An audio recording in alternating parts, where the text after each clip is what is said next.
Okay, so this is a demo of the new auto events in the citywinery.com site. What I'm going to do is I'm going to show you what the process is for adding an event. And what I'm going to do is I'm going to take content from the current citywinery.com site and I'm going to use that to create a new event. This kind of simulates what it's like to go ahead and import all the initial data into the new system. It'll also show you how to just create a new event. So first, let's go ahead and find an event we can work with. Let's go ahead and use the Led Zeppelin wine pairing. Okay, so here it is, and this is the actual citywinery.com site. So all this is coming from the CMS. Up here I've got the type of event, the date. I've got this banner right here, the time of the show, the description, and the price of the event. All of this data is going to have to be put into the new system, and we'll have a form for doing that. There's also this image down here that we're going to pull. So the first thing is we'll go ahead and pull the images off of the site. So there's the banner image, and I've got a thumbnail image down here. Okay, great. So now let's go ahead and go into the back end at Blue Steel.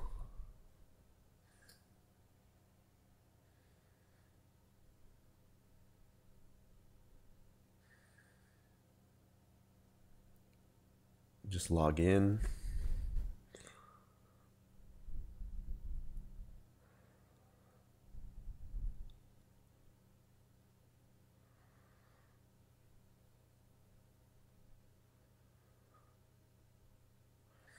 Okay, so we'll go to products.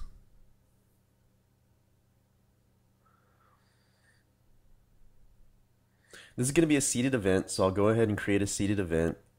It's a lot like how it was before. The form is different now. First thing I'll do is I'll go ahead and pull the name. We'll add that here. Led Zeppelin wine pairing. I think I spelled Zeppelin wrong. Yeah, I did. I'm missing an E. Okay, now the description. So here's the description. Looking at it briefly, I can see that there's some formatting that's been done here. What you can do is you can just take this text and you can copy and paste it. But what I'm going to do is I'm going to go ahead and take the HTML code with it. So I'm going to view source on this, and I'm going to go ahead and grab the text with the HTML tags. And basically what I'm showing you guys is that if you guys want to add HTML tags for formatting of the text in the description, you can go ahead and do that.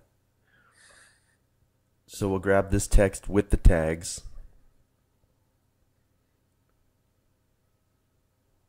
And we'll go ahead and paste that into there. There's the description. Now the type of event. This one's going to be a wine event. So I'm going to go ahead and select that in the drop down here.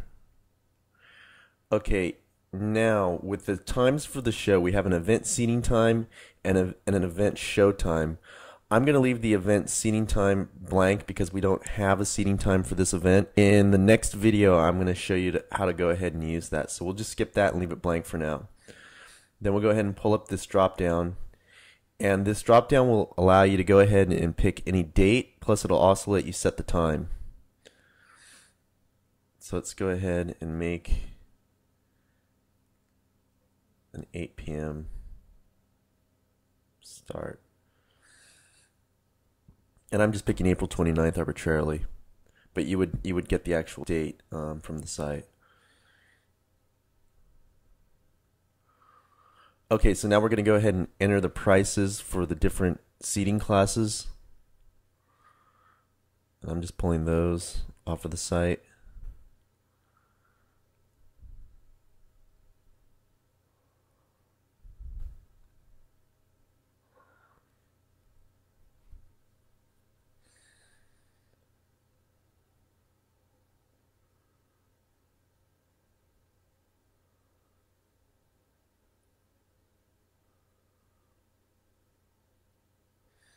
Now I'm going to go ahead and enter, and I'm going to add the images that I pulled off of the site. I saved those to my desktop. So there's the banner image, and there's the thumbnail image. For new events, you guys would end up having to create these images yourself. I'm not sure what the process is for that, but you'll be in charge of your own images now.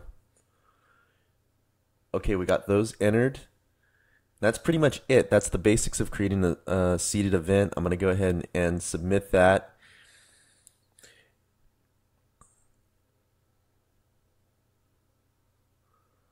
And we'll let it save. And then once that's done, once that saves, if you have it set to show, it's going to go right on the live site right away. And it's automatically going to be on the home page, and it's also going to be listed as part of the events. So there it is, it's saved. Let's go ahead and take a look at it on the front end.